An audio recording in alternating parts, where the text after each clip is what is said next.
अस्सलाम वालेकुम, welcome back to my channel. उम्मीद है आप सब खैरियत से होंगे। आज मैं आप लोगों के साथ chicken cheese ball with vegetable की रेसिपी लेके आई हूँ। आए देखते हैं। सबसे पहले हम थाई के पीस लेंगे जिसको स्लाइस की शक्ल में कट कर लेंगे। थाई के पीस मैंने 1 kg के करीब लेने हैं। ठीक है जी, अब मेरा ये स्लाइस की शक्ल में कट होता चला जा रहा है। ये मेरा कट हो गया है। अब मैं इसको एक चॉपर में डालूंगी और इसके अंदर इंग्रेडिएंट्स ऐड करूंगी। सबसे पहले मैंने लेने हैं 20 से 25 दाने हरी मिर्चों के, 1 teaspoon white paper, 1 teaspoon black pepper, 1 teaspoon salt. इसका मैं चॉपर में डाल के कीमा बना लूंगी। ये मेरा कीमा रेडी हो चुका है। अब मैं इसको एक बाउल में निकालूंगी। इसके अंदर 1 कप ग्रीन अनियन ऐड करूंगी, 1 टीस्पून लाल कुटी हुई मिर्च ऐड करूंगी, 1 टेबलस्पून अदरक ऐड करूंगी, चॉप्ड अदरक, और 1 टेबलस्पून लहसुन ऐड करके इसको अच्छी तरह मिक्स कर लूंगी।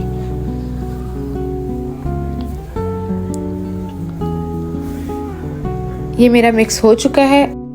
अब मैं कट हुए पोटैटो में 1 टीस्पून नमक, 1 टीस्पून ब्लैक पेपर और 1 टीस्पून ऑलिव ऑयल डाल के इनको मिक्स कर लूंगी। ये मिक्स हो चुके हैं। अब मैं एक डिश में इनकी लेयर लगाऊंगी। ये लेयर लग चुकी है। अब ये जो मेरा मिक्स हुआ मीट था, अब इनकी मैं बॉल्स बना के सेकंड लेयर इनकी लगाऊंगी।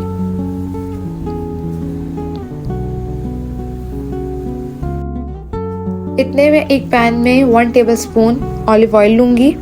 उसके अंदर 1/4 कप अनियन ऐड करूँगी और उसको सॉटे कर लूँगी। फिर 1 टेबलस्पून मैंने जिंजर ऐड किया है, इसको भी मिक्स करूँगी और फ्रेश टमाटो प्यूरी इसमें डालूँगी। टमाटर को मैंने 2-3 लेके ग्राइंडर में ग्राइंड कर लिया। अब मैंने उसके अंदर फ्राई पैन में डाला है। 2 टेबलस्पून मैं इसके अंदर टमाटो केचप डालूँगी, इसको मिक्स करूँगी और ये सॉस बना के डिश के अंदर डालूंगी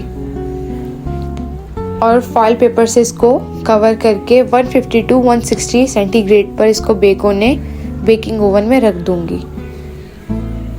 जब ये बेक होगा, ये चिकन अपना पानी छोड़ेगा, उसी पानी में ये बेक होगा। अब मेरा हाफ वाटर ड्राई हो चुका है। इसका कवर रिमूव करके इसको ग्रिल कर लूँगी। इतने में अपनी वेजिटेबल सॉटे कर लेती हूँ। एक पैन के अंदर मैंने बटर क्यूब ली है, 1 टेबलस्पून ऑयल डाला है। अब मैं अपनी वेजिटेबल्स ऐड करूँगी। सॉल्ट और ब्लैक पेपर में इसको मैं सॉटे कर लूँगी। 1 टीस्पून ब्लैक पेपर डाला है, 1 टीस्पून सॉल्ट डाला है।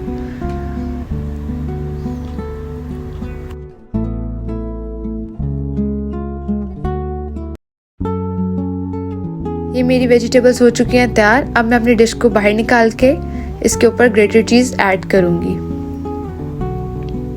और इसको ओवन में 2 मिनट के लिए, 2 से 4 मिनट के लिए मैं इसको मेल्ट कर लूँगी। ये चीज़ मेरी मेल्ट हो चुकी है। ये मेरी डिश की फाइनल लुक है। अब मैं इसको सॉटे वेजिटेबल्स के साथ सर्व करूँगी। उम्मीद है आपको मेरी वीडियो पसंद आई होगी। इंशाल्लाह मिलते हैं नेक्स्ट वीडियो में। अपना बहुत सारा ख्याल रखेगा, हमें दुआ में याद रखेगा। इसी तरह हमारे किचन चलते रहें। अपना बहुत सारा ख्याल रखिएगा। अल्लाह हाफिज़।